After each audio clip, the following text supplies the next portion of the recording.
So once again, good evening, everyone. So as I was saying, technology, like advances in technology, have made it possible to, predict and monitor natural disasters, and also, enable early warnings to the affected communities. In addition, we also know that scientific research in the DM is essential for understanding the underlying causes of natural resource disasters. We can understand the importance of science and tech in DRR with examples of, let's say, early warning system in Japan, where they monitor, the network of seismometers and detect the first signs of an earthquake, and, sends alerts to cell phones and broadcast warnings on TV and radio stations, like giving people several minutes to, several seconds of warning. It might not sound like much of a time, but it can actually make a bigger difference in terms of saving lives and minimizing. And we also saw in the recent earthquake, which which hit Turkey, the magnitude was 6.4, and around 6 people where the death was confirmed. And the surprising thing was this happened in the same area for the second time. And this could have been avoided if there was effective use of science and technology in identifying these disasters. So anyway, understanding this importance, Peer India Academy, in collaboration with Climate Action Resource Network Asia Pacific, is organizing this webinar to delve into the role of science and technology in DRR. So this session will explore the various ways in which science can be used to minimize the impact of DRR. So once again, thank you everyone for joining us today, and I hope that you will find this webinar very informative and engaging. So before starting, I'll give a brief introduction to our speakers and our panelists today. So starting with Dr. Avtar Singh Jasrotia, Department Head, Remote Sensing, GIS, University of Jammu. He has carried out the research in the field of remote sensing and GIS application in water resources, climate change and hydrology, land use change scenario, cryosphere, desertification vulnerability, urban and rural planning. With more than 30 years of research experience, he has published more than 40 research articles in national, international journals. He has carried out various research projects in funded and collaboration with ISRO, IAERS, National Remote Sensing Center, Ministry of Science and Technology, and Government of India, and etc. So welcome to you, sir. Moving on, we have Dr. Sheikh Tawdul Islam, who is a professor and director in the Institute of Remote Sensing and GIS based in Jahangirnagar University, Bangladesh. Dr. Islam received his PhD degree from the Department of Geography, Durham University, under British Commonwealth Scholarship Program. He has produced more than 100 academic journals and professional works. Dr. Islam has been working in the interface between man and nature and uses both quantitative, i.e. geospatial techniques, science data, and qualitative methods using different conceptual framework and social theories to examine and better understand the societal environmental problems in changing climatic context. He has been working in disaster impact assessment, climate change impact adaptation issues for more than a decade, and contributed to the public policy formulation reform processes. We welcome you also to the event, sir. Moving on, we have our moderator, Dr. Papia Mazumdar, a lecturer in global health, School of Politics and International Studies, Faculty of Social Science, University of Leeds, UK. She is a human geographer and demographer by training. Papia has over 15 years of postdoctoral experience in population health research in South Asian context. Besides her role as an academic, she has worked in proximity with policymakers and other stakeholders across multiple states in India through multiple research and advocacy assignments. Building on her academic and her research background, she is currently studying risk and impacts of climate change adversities for population, physical and mental health outcomes. Based on her University of Leeds, she is a core member of newly initiated Climate Action and Global Health Advisory Group coordinated by Priestley International Center for Climate Change. With this, I would like to open the session, and over to you, Dr. Papia. Yeah, I think I don't have much to say because Hannah has set the tone so very well. And we are just kind of, reiterating the importance of disaster risk reduction in our context. And coming from the setting like South Asia, as we all know that it's beyond our kind of, comprehension how frequent this disaster risk has been over the previous few years and decades, and we are only expected to get these more in future years to come. So the role of science and technology cannot be ignored anymore. I think we have very good strength in academic as well as implementation of science and technology in the country and the region. And we are just here to sort of, get some case studies and the overall understanding of how science and technology is being kind of used at the moment. And without further ado, I would like to go to Dr. Sheikh Islam from Jahangirnagar University. And so please carry on with your presentations. We can come back with a question and answer at the end of the session, right? Yeah, okay. So over to you, Dr. Tawhid. Thank you so much. Can I share my screen?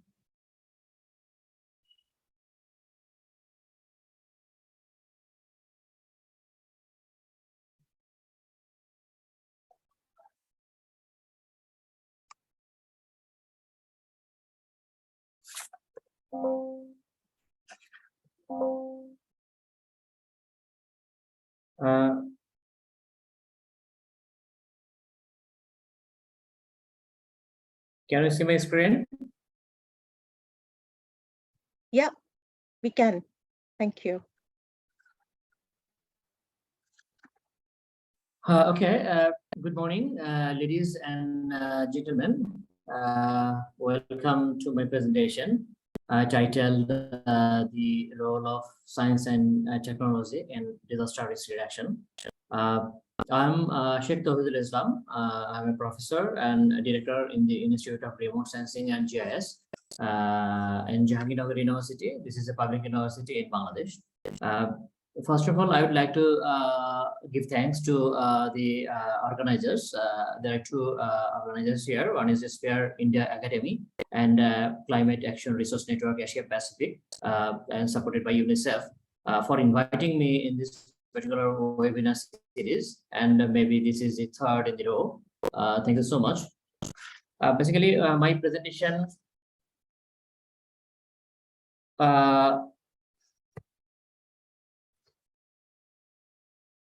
is it stuck?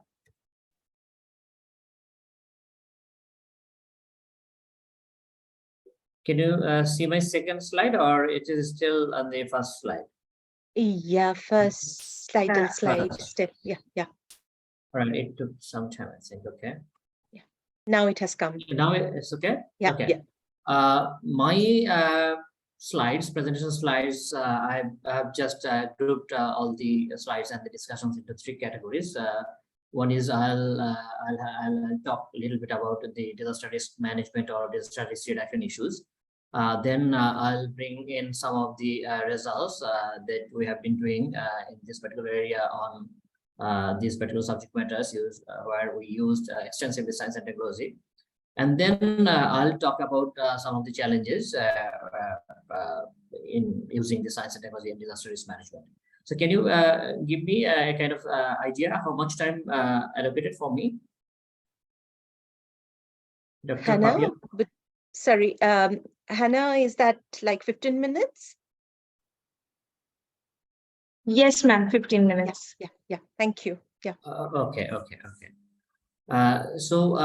Basically, I thought that we need to just understand this particular phenomenon a bit clearly. Otherwise, jumping into disaster risk management where we could just use science and technology, it might be a bit difficult to understand how to start with and what we could do using this particular technologies.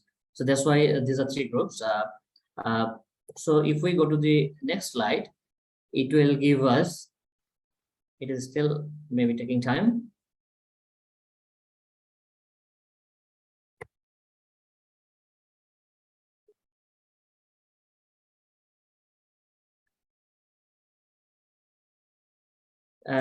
Still in the second slide.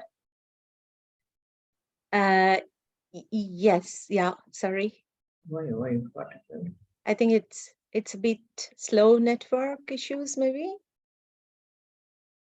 Yeah.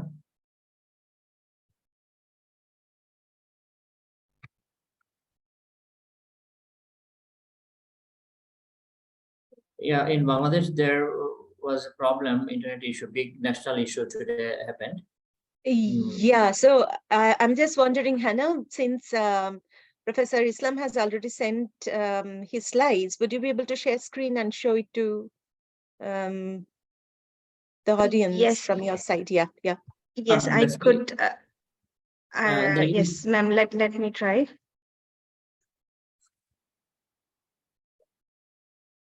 I think you are sharing the screen right now.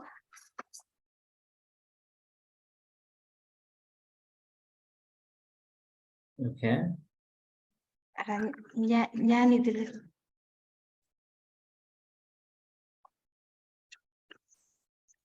Sir, do you want me to do it? I can. Yeah, I think you could do it, though, although there is a PDF Yeah, slide. so yeah, this is a PDF, so I think we can go with it right as of now. Yeah. Yeah. So Please yes. proceed. Yeah. The next slide. The next one. Yeah. Basically, this is the equation that we all are using to understand the risk issues. We got it from Ben Wisner, Pars, Blakey, Terry Cannon, in the book At Risk. They said that the risk or the disaster risk is the aggregate value or a score of many variables where hazards, exposure, social vulnerability comes in. So you understand that particular equation tells us that so many variables we need to just get data where science, technology, our regular demographic data from secondary sources all are needed. So it's this equation could just give us the wide breadth of the issues that are involved in understanding the disaster risk issues. And we recently used this equation to identify the vulnerable societies, vulnerable people, or the groups or the households in a riverine area. And I have just brought those slides, those slides to let you know how did we use science and technology to identify the vulnerable families and develop a list of potential beneficiaries to receive the relief items and other things. If you go to the next slide.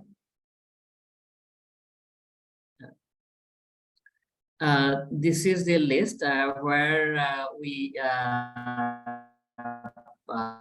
used a number of information from different sources, and we identified people with specific national ID number, their location, why they should be given in the priority list based on the risk score and what they need for rebuilding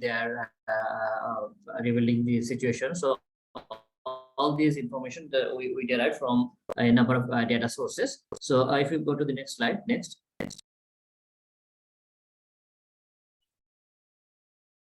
Hannah, next.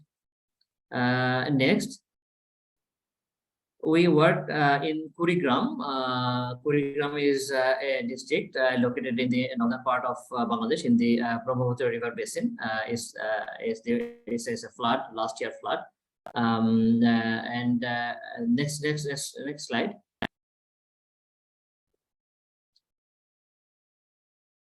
This is the list where we gather household information, and we use that particular equation to identify to calculate the risk score. And based on the risk score, we identified that particular group of people, and we checked it with the government list, the local government list. They have also their list, own list, based on which they distribute the relief items and provide other supports. And it is quite matching. We found it, and it is that was a real good exercise where we used artificial intelligence and analytics engine and remote sensing data. Different data sources are there, and finally we just got a list, beneficiary list based on the vulnerability, different dimensions of the elements or the parameters of the vulnerabilities. So this is one example how we could just use different data and different technologies to identify the list of vulnerable people who are suffering from flood risk, at least in this particular case in Kurigram. Please go to the next slide. Here we use the Bangladesh Bureau of Statistics secondary information. We did the survey. We used cloud computing system and data analytics were there. And finally, we put all the results in a web GIS dashboard where you could just calculate. You could see the results in many different dimensions. Where based on which you could just take the distance. The government took the decision. That was a pilot project. So it is not been deployed by the government system, but it was widely appreciated. Go to the next slide. This is the dashboard where vulnerability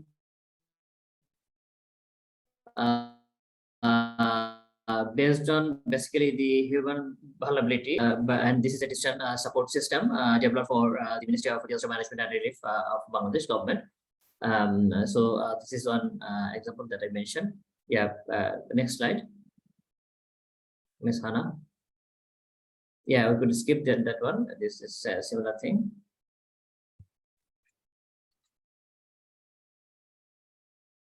Hannah, next slide. Next one.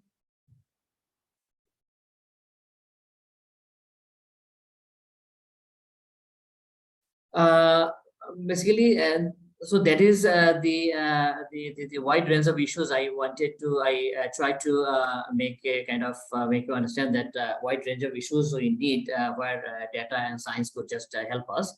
And now the vulnerability context. How could we just use remote sensing, GIS, and other information science and technology, science and technology to determine the vulnerabilities of the systems, the fluvial systems, the hydrometeorological systems. So even the agriculture, the soil systems. So we need a range of data on many different issues. So I'm not explaining that one. Go the next slide. That will take a bit more time. I have just only 4 minutes. Go to the next slide. Yeah. Basically, no, this slide before, yeah. This slide will just tell you that we are depending on vital environmental systems. Here, the river, one river is shown. It was captured by a drone plane, and you could just see the river is the lifeline. At the same time, it could just put all the communities, people, the settlements, the infrastructure and the agricultural crops underwater during the flood times, and it is highly flood affected area. It was taken in the wetland regions in the northeastern sides of Bangladesh. So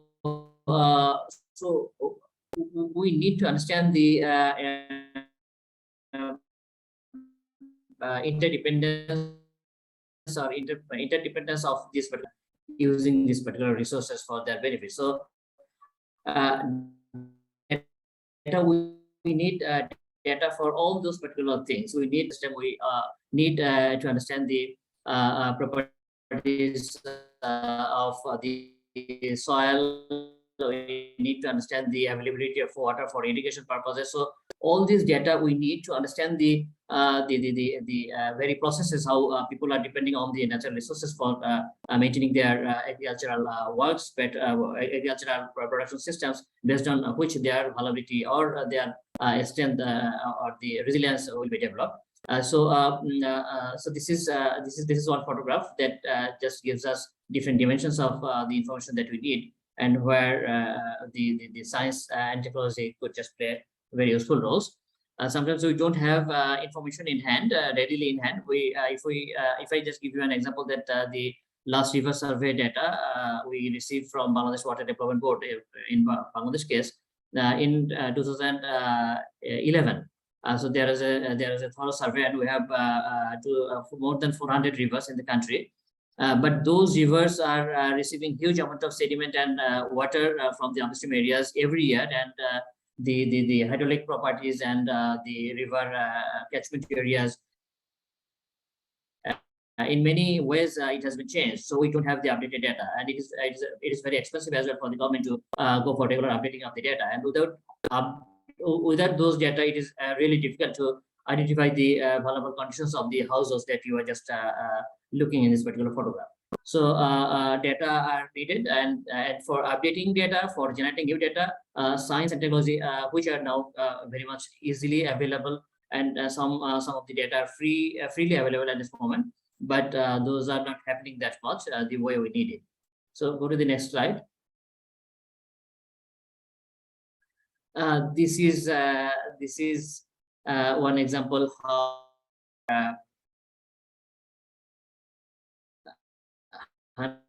it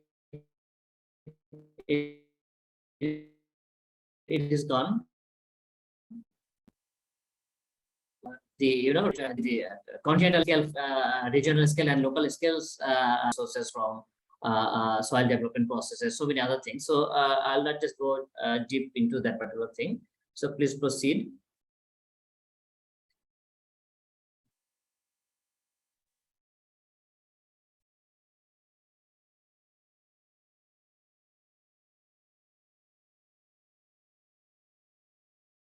Hannah, yeah, you could stay here. Yeah, a good example to show you that the rivers are changing their courses. In our part, basically in Bangladesh, we see huge river course change. In the other slide, the slide previous one.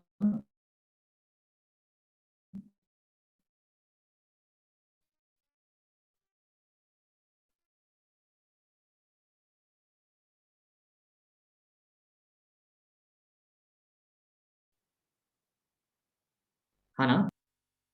Again? Yeah, this is one of the, this is the slide.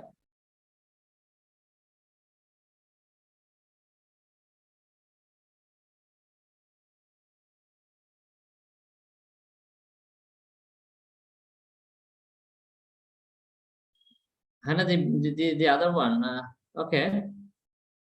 Should I go up or like down? Go up, I think. Yeah, so the The meandering river, yeah, the meandering rivers, the hand drawn, just the previous one, this one, yeah. Okay. No, not this one, the next one. This one, this colorful this one, yeah, just he's lagging. Hannah, you just stay for a second. Okay. He will.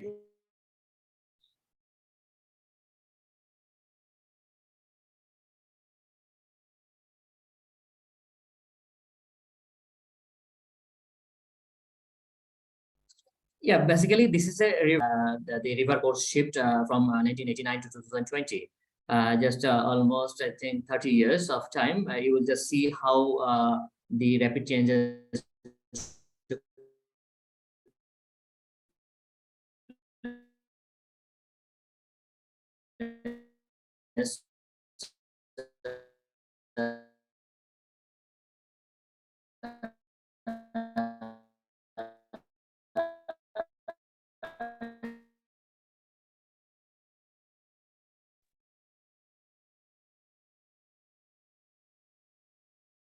Professor Islam, I think you're having some technical issues. Can you hear me? Now this is clear, yeah, but we couldn't hear you what you just said. Basically, I was telling that this is a typical river in Bangladesh, common river where rivers are rivers.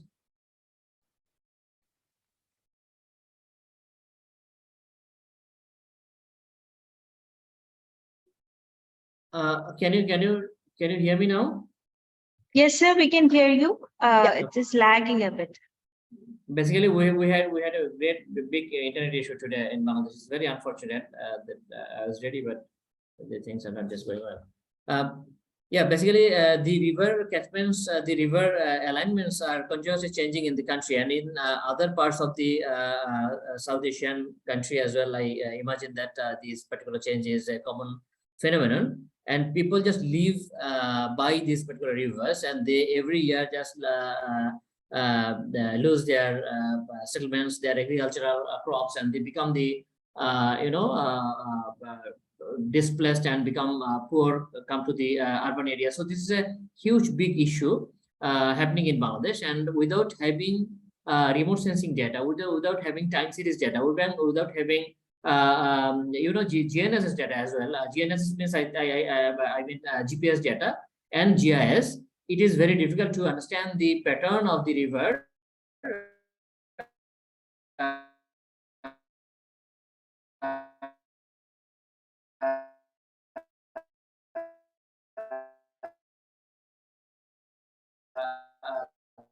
That happened here in this particular case, functions and the processes. I think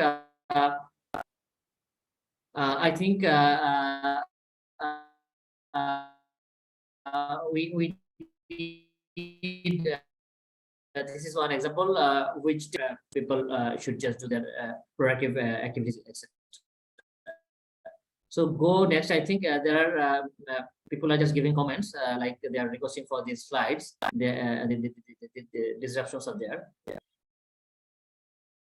Yeah. Go to the next slide. Or yes, I have sent the PDF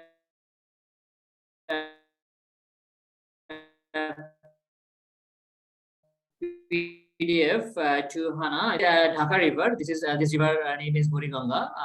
You could just see the color of the river is black, and this is really black. This is even more dark than you just look now. The river watercolor, and we just dispose all the things to this particular river, and we have a very thick, more than 10 feet thick solid layer in the bottom of the river now. So we if we just consider that this is the lifeline, this is a natural resource that just help us to develop our resilience by providing different goods and ecosystem services. But we are destroying this particular environmental resources continuously by doing many different activities, and we are just going towards that vulnerability just lead us to next sort of disasters when there's a hazard. So I'm just showing that thing in this particular slide. If you just go next. Professor Tauhid, can I just request you to kind of conclude your presentations maybe in then next if 2 you minutes? Just go to the last slide. Go to the last, just last or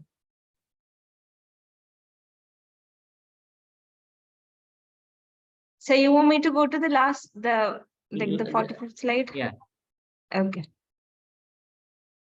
Yeah, just before okay, go up. Image. Okay. Go up. Okay. So basically, I'm sorry that I had a number of slides, and those are the case stories. We could have a good sharing sessions how the data could be used for different purposes, especially in disaster risk management.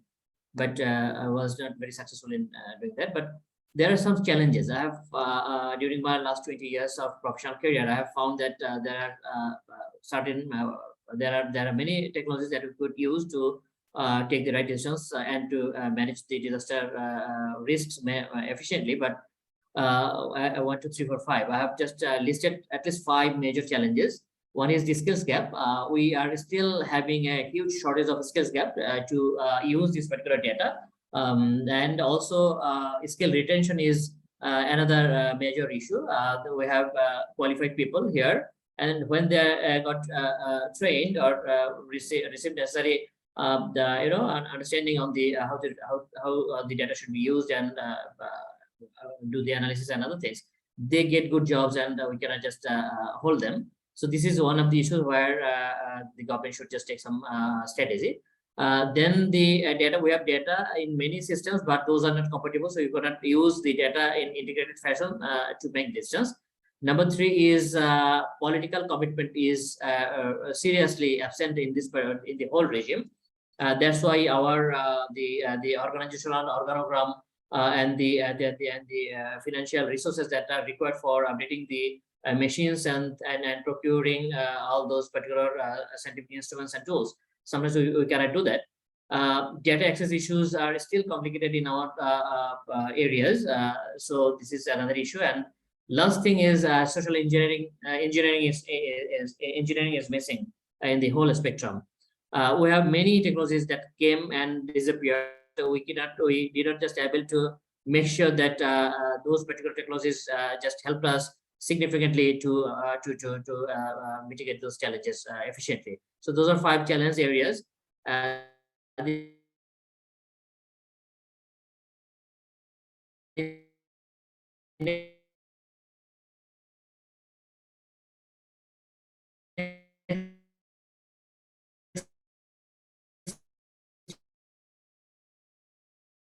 Hello.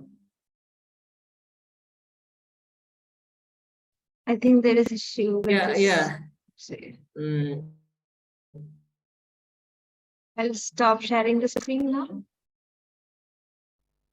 uh, okay, I think yeah, those are the challenges, and I'm gonna stop there. Thank you so much. I'm sorry, so sorry. I had some preparation, but I didn't just able to share with those cases. Thank you so much. Thank you very much. And if you are willing, Professor Tawhid, then we can share the slides with our audience today, if that is okay with you. Yes. I think you Yeah. Okay. All right. Yeah. That's wonderful to know. And thank you very much. I think we definitely will come back to you with the examples that you wanted to sort of discuss today. But I think there's a little bit of problem, and we are all kind of succumb to that. So thank you for your presentation. And without taking any further time, can I request Professor Jasrothia to continue with his presentation for today? And sir, can I just say that it's for about 15 minutes, if you can stick to, and then we come back with a question and answer at the end of your slide presentation. Thank you.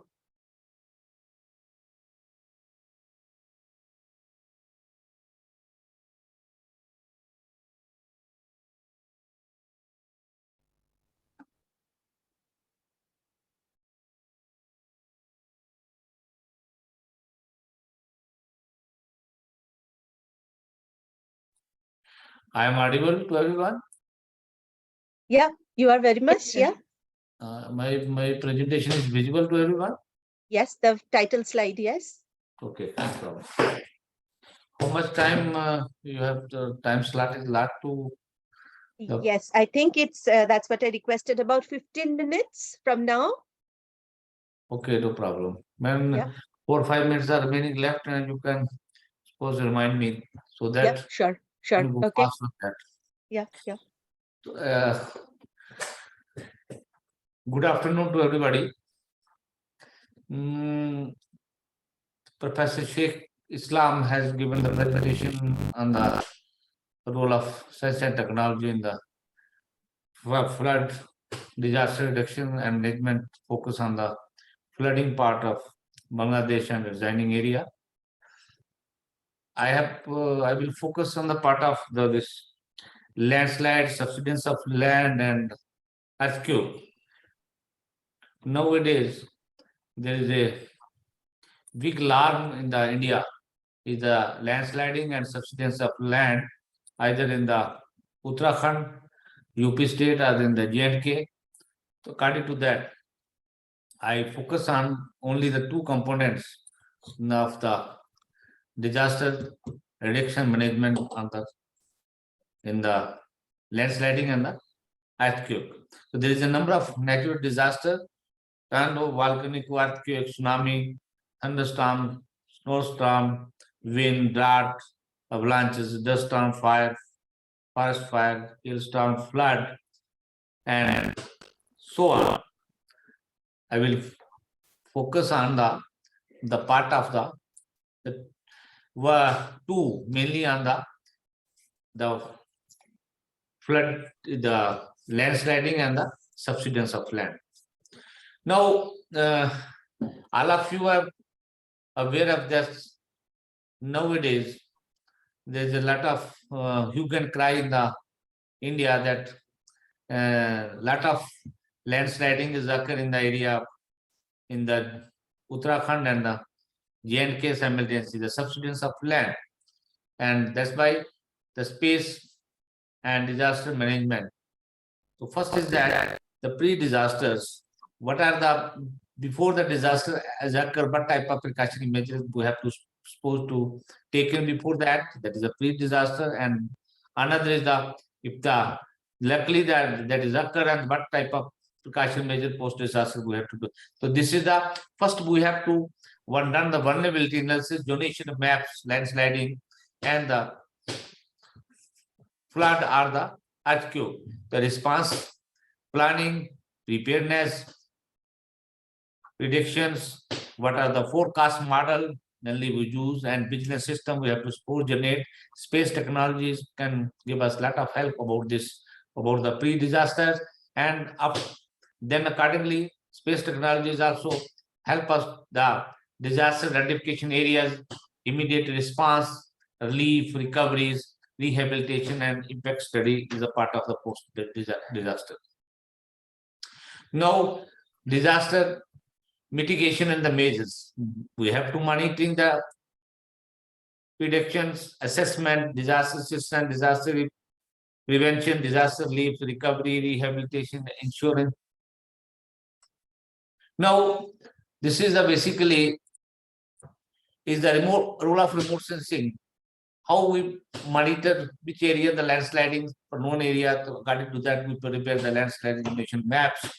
Assessment of that area, disaster assistance, disaster relief, resettlement, and rehabilitation. So according to that, for that we require the data of the geological map, geological structure, geomorphology, land use, drainage, existing of land test car, anthropogenic activity, chain detection study, land hazard donations, all these. So these are the landsliding movement of surface and near the surface of Earth. So what is the zone of depletion, zone of accumulation, slip and scarp? I'm not going detail in that part. So this is basically the rotation landsliding, mud flow. What are the different landsliding controlling factor? What are the different type of bedrock is there? What are the quaternary geology of that? The bedrock expose the geomorphology, the battling may be the possibility, erosion and deposition, vegetation, hydrogeology, volcanic activity, and so on. So genetic classification of the landsliding, nature of movement, slow and rapid, as we discuss here also. Now, method of landsliding hazard donation, for that we have to direct method, the geomorphology methods, mapping, and the landsliding distribution analysis for that. The indirect method is the knowledge driven, index overlay, fuzzy lodging, and so on. The landsliding hazard assessment in India scenario. According to that, disaster management framework, landsliding hazard donation map are required at the large scale. 1 is equal to 25,000 or less than that even. Even large planning of urban planning and disaster management are required. To current situation, landsliding hazard donation maps are very limited in areas 1 is equal to 25,000 scale. Along the major road have been generated organized landsliding project using remote sensing and GIS.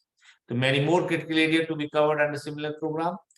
Task and responsibility of the various organizations to prepare the landsliding inventory, landsliding hazard mitigation maps, and early warning hazard mitigation study development plan. The role of the Earth observations technique in landsliding means direct mapping of the landsliding associated map are the basic features, and the role of Earth observation tool and technique. We use the aerial photograph for that. We use the satellite and radar images. We use the informatory data, and we use the digital photogrammetry data for that.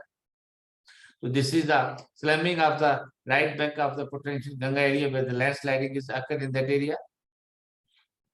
This is another, and this is the false scrap exposed in the right bank of the slope in Ganga river near the confluence of the Alaknanda rivers.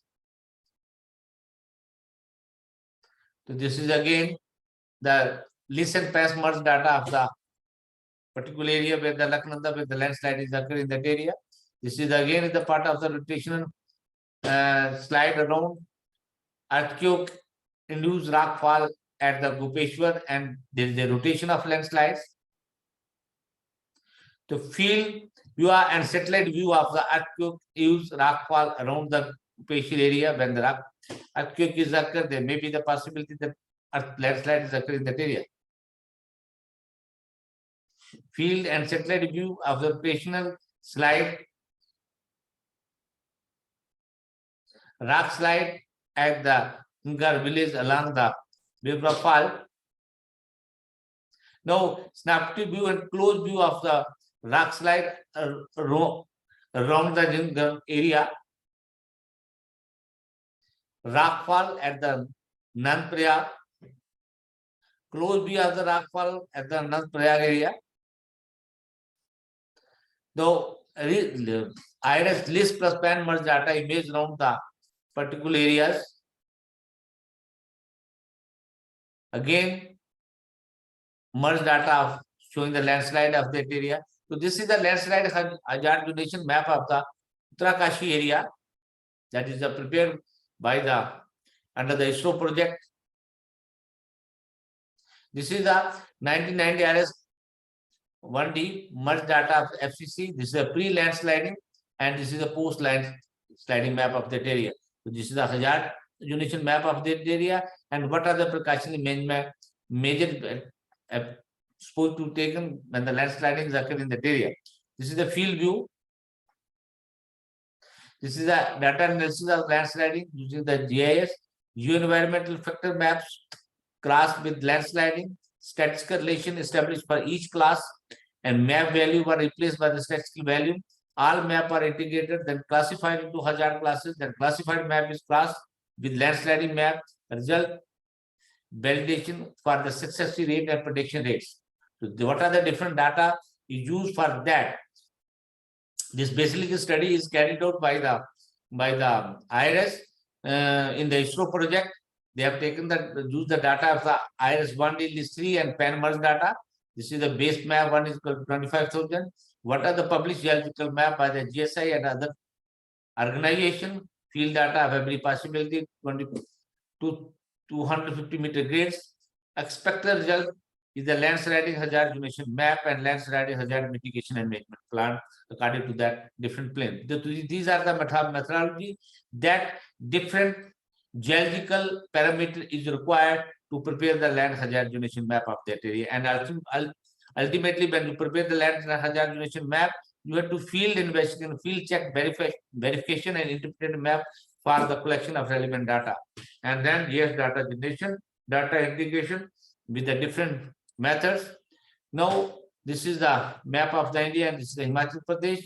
This is a landsliding map of the along the national highway from Bilaspur to Sundarnagar to Kulu areas. Earlier is from the Uttarakhand area, and this is from the Himachal state. Landsliding hazard assessment is the part of Northeast India. These are the different methodologies. What are the different data they have to use? Either satellite data, the survey data, the geological map, either what are the literature earlier reviews, and preparing of the different thematic layer, either lithology, either geomorphology, or the structure, or the lineament, or the land use, slope, aspect, drainage, bathing soil, slope, deep ventilation, and what are the anthropogenic activity. According to that, land hazard donation in the Northeast India is prepared for that. Wherever the very low and wherever the very high, according to mitigation plan has supposed to generate. Landsliding hazard. Just sorry. Can you wrap it up by another 4 minutes, please? Okay. Yeah. Now I straight away go to this. These are the different maps. These are the lineament. These are the NDVI image. This is the land generation map. And then I'm supposed to go to fast. This is a land hazard donation of the JNK state, which I myself has done the study in the from Udhampur to Kud area, prepare the landsliding hazard donation map of that area, and what are the different lithology and geology, rockfall of that area, but the shear zones lies in that, but the field photograph of that area. According to that, we have to prepare the land hazard donation map of that area, where which area is very high hazard donations, where the high hazard, moderate, low, and very low hazard donation according to that. Now, this is earthquake study of the different remote sensing and GIS. Now, for that, we need the new tectonic and morphotectonic to identify the active fault, surface deformation through the SAR informative data, liquefaction study using the optical remote sensing, and damage assessment using a very high resolution panchromatic data, and the seismic microgelation using a GS-based modeling with the remote sensing data and suitable site for the reconstruction rehabilitation for the multi-criteria analysis of the remote sensing inputs. So these are the different earthquakes occur in India, and one of the weak earthquake occurred in 2001 in along the major fault, Kutch main landfall at in the Bhuj area. So these are this is the epicenter of the earthquake of Kutch area regions. This is the photograph from event magnitude map before, and this one is the after. So this is the data pre and post events data, iris, pan, and LISMER data, remote sensing, processing, and result. So we have to suppose to use the different imagery, imaging differencing, special band combination, heat intensity saturation, principal component analysis process for the remote sensing data, and then result, better appreciation of the lithology structure and earthquake phenomena, surface change map indication of slime, liquid, and large building collapses in that area. So this is a liquefaction of the run of Kutch after the earthquake, and this is the run of Kutch before the earthquake. You automatically understand that before the disaster and after the disaster of that particular area. So around the area around the epicenter before the earthquake, and area surface change around the epicenter in that area. Now I'm supposed to go fast. So this is the main landfall Kutch where the earthquake is occurs. The earthquake site from the small from the satellite image. This is the pre-list data, and this is the post-span data. It means this area, the lot of destruction is occurred after the earthquakes. So this is the merge of both the data. Earthquake site from satellite imagery before earthquake, after earthquake, water body and water channel of the surface. Little bit part is not visible here after earthquake. Pre-earthquakes of particular area and post-earthquake of that area. Liquefaction result from the earthquakes. This is the pre-list data and this is the post-list data. And this one is the ratio image of the earthquake sites. Liquefations, ground fissure along the liquefaction of front of Kutch. So this is the surface cracks, sand located at Chand Farm, Kava in the north of Bhuj. So this is the PC1, PC2, PC3, and 4 they have to generate for the rock surface vegetation and liquefaction on the site. So this is right slicing fault near the Manfra indication northward movements. Pre and post earthquake. So this is the chain of reduction through the pan of pre and the post images. The list pan and merge data showing the surface change of pre and is the left and the post are the right.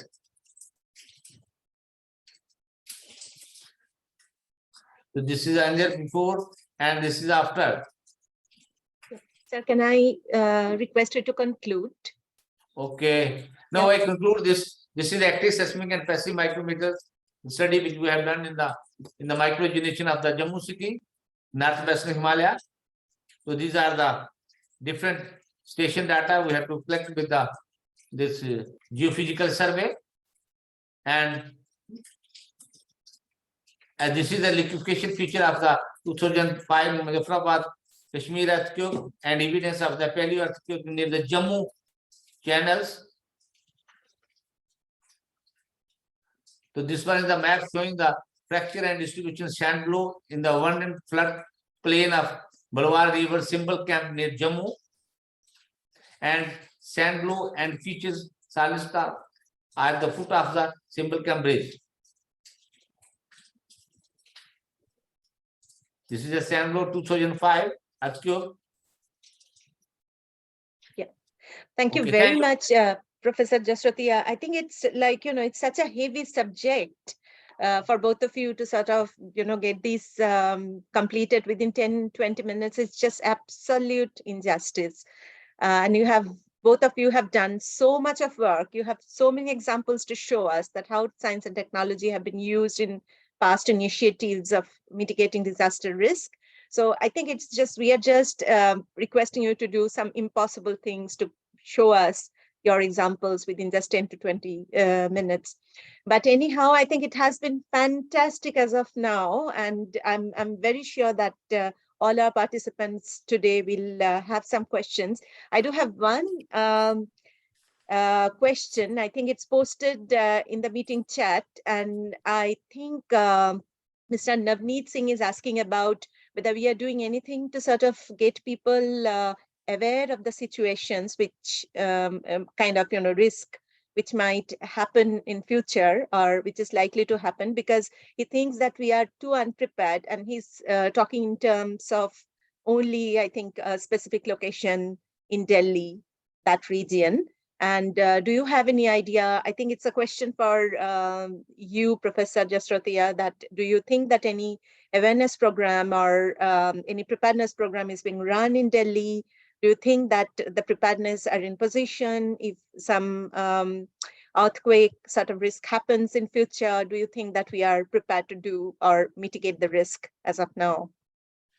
For that, series of lectures and series of program is required to mitigate this problem that natural disasters can occur at any time, anywhere. No one can predict the earthquake in the world.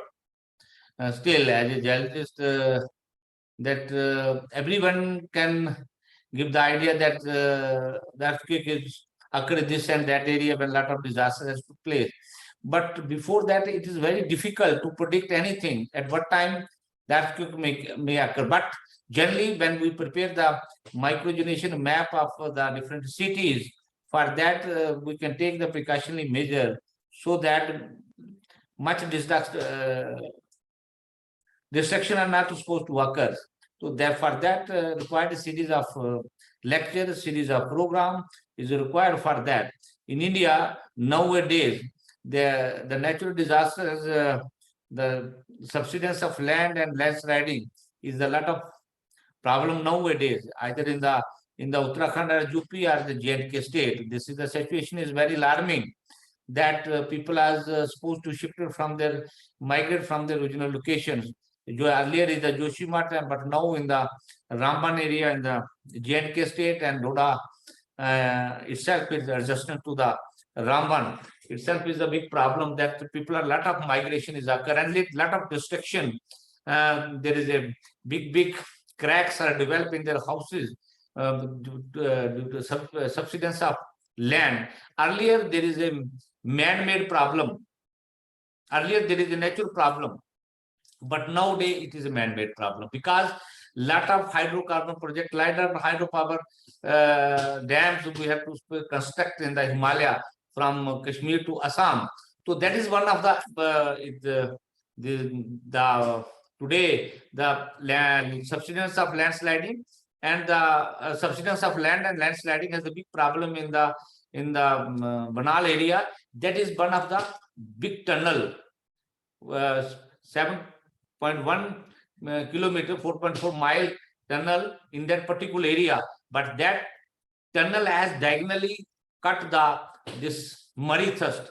So that because of the poor muddy rock formation, that a lot of subsidence of land in that area. And when the tunnel is basically the northwest southeast direction, and the tunnel is basically moving from south to north side, and this muddy thrust is northwest and southeast direction. When it cut diagonally to that there may be the lot of seepage of water, lot of rainfall is earlier the problem. But nowadays, when we construct the tunnel by the hydropower dams and other things, so lot of problems occur in either in the Uttarakashi, either in the J&K state. Thank you so much. I think you have touched upon very important issues of how we do environmental clearance for these infrastructure projects, and which has got kind of domino effect on later on these hazards being kind of, especially earthquakes and landslides and subsidence. I think that's a very good kind of, pointer from you, Professor Jastrotia. And we definitely need preparation. I don't see, thank you very much for that, but I don't really see any more hands raised and no more question. But you still have maybe 1 or 2 minutes. Our audience, please feel free to sort of raise your question to any of our speaker today. And if I can have this, opportunity to ask something to Professor Tauhid, if that's okay. Yes, it's okay for me, but yeah. So it's just I'm just thinking of, like, we do have a lot of these civilization is quite old. If we're talking about the countries like India and Bangladesh, I mean, we are all one country actually, basically. So we do have a lot of indigenous knowledge, right? How to mitigate various risks, or maybe even assessments. Do you see the application nowadays is basically citizen science, which is a separate entity altogether than indigenous knowledge?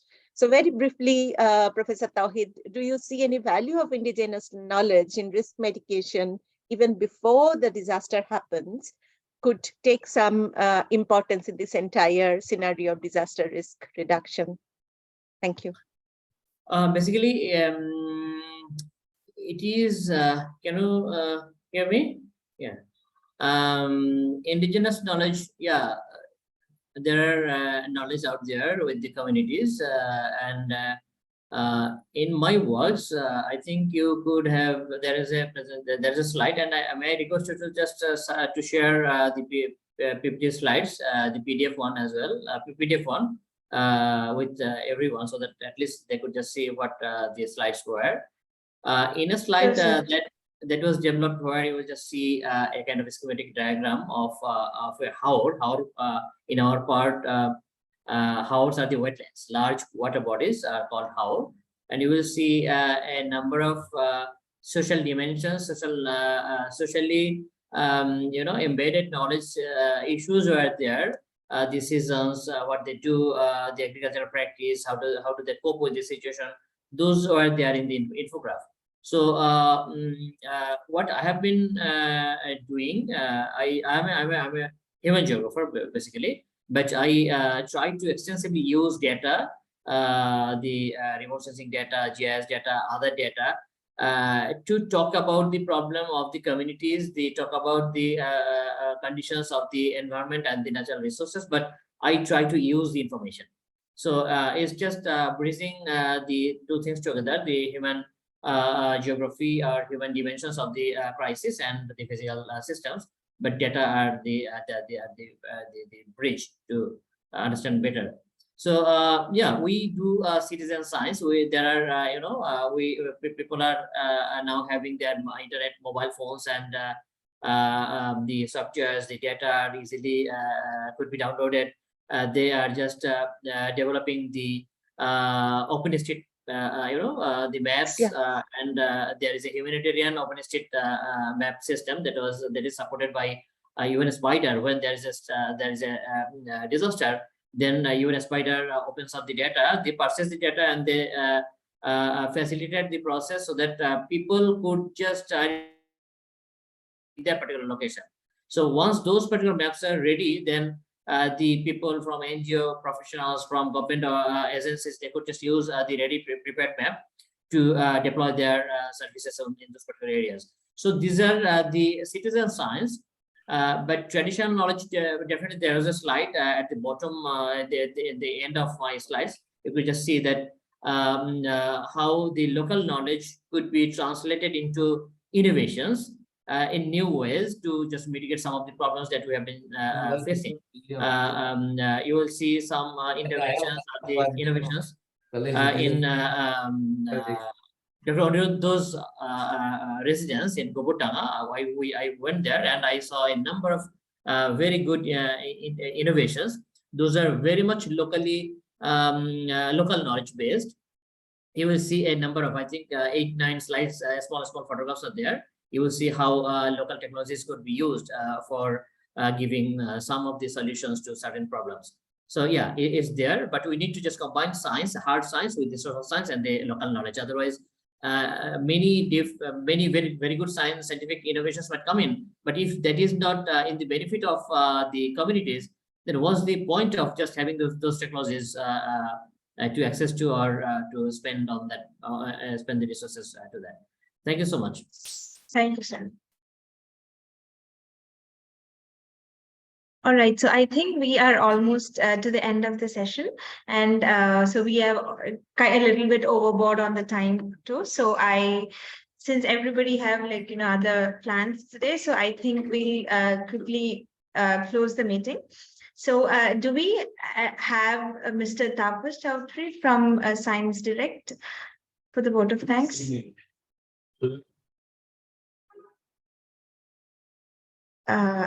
Do we have any representative from the Science Direct?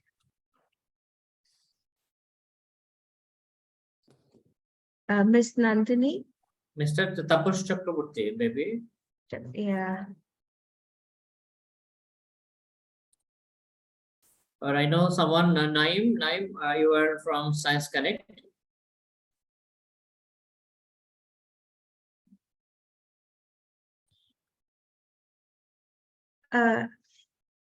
Hello. I think there is some technical difficulties. So I'll just if there is no one from the organization. If not, I think we'll continue. Is that okay, Dr. Islam? Since they are from Bangladesh, maybe I could just play the role. There is a huge internet issue at this moment in the country, whole country. So maybe that's the reason. Maybe I could just say the last word. Thank you for very nice presentations by Professor Avtar Singh, and also for organizing very nice sessions by Sphere India Academy. This is a really good sessions. I was also in the other two sessions. Those are very fantastic, people-oriented, technology-oriented, and that showed us how the disaster risk reduction issues could be the everyone's business, to make sure that we are resilient and we are prepared to prepared to just face the next sort of disasters in a much better, much stronger way. Thank you so much, and we'll be looking forward to see you soon again in the next session or next presentation. Thank you so much. Thank you so much, Dr. Islam, for taking up that. So as on behalf of Sphere and Khanepi, I would also like to extend my heartfelt thank you to both the speakers, especially Professor Avtar Singh Jasroti and also Sheikh Islam, and also to our moderator who wonderfully coordinated the session. Thank you for your time. It was very informative, very technical, and I'm sure every attendees benefited from it. Once again, I would like to thank you all and for your time. And just reminding you, our upcoming session will be on the topic macro policy challenges in disaster management and importance of looking at it as a profession, which will be on the 2nd of March, same time. So we look forward to see you all then. So thank you all once again. Have a good day. Thank you very much. Thank you very much.